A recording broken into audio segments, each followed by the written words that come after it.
सरकार ने GST council की बैठक के बाद जीएसटी स्लैब को 2 तक सीमित कर दिया है, यानी कि एक 5% और दूसरा 18%। लेकिन अगर आप आईपीएल देखने के शौकीन हैं तो आपको अपनी जेब को और ज्यादा ढीला करना होगा।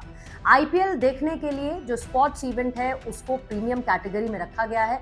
इसका मतलब यह है कि पहले जब आईपीएल का मैच आप स्टेडियम में देखने के लिए जाते थे तो आप टिकट पर 28% का जीएसटी देते थे, जिसे अब बढ़ाकर 40% कर दिया गया है। ये उसी सिमिलर कैटेगरी में है जिसमें तंबाकू उत्पाद भी शामिल हैं और इसके साथ ही प्रीमियम स्पोर्ट इवेंट कंसिडर करते हुए आईपीएल की टिकट में अब बढ़ोतरी देखने को मिलेगी। हालांकि अगर बाकी मैचेस के फॉर्मेट की बात की जाए तो यहाँ पर जीएसटी 18% का ही रखा गया है, लेकिन आईपीएल में 28% से अब इसे 40% कर दिया गया है।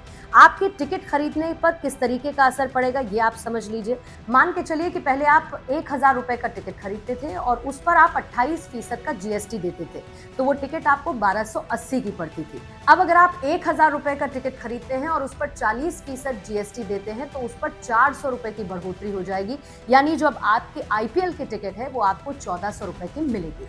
हालांकि कई ऐसे सामान हैं जिसमें जीएसटी स्लैब में बदलाव करते हुए उन्हें 5% कर दिया गया है, कुछ को जीएसटी के दायरे से बाहर कर दिया गया है। तो बहुत सारी चीजें हैं जो सस्ती होने वाली हैं, जिसने आम जनता को दिवाली से पहले एक बड़ा तोहफा दिया है।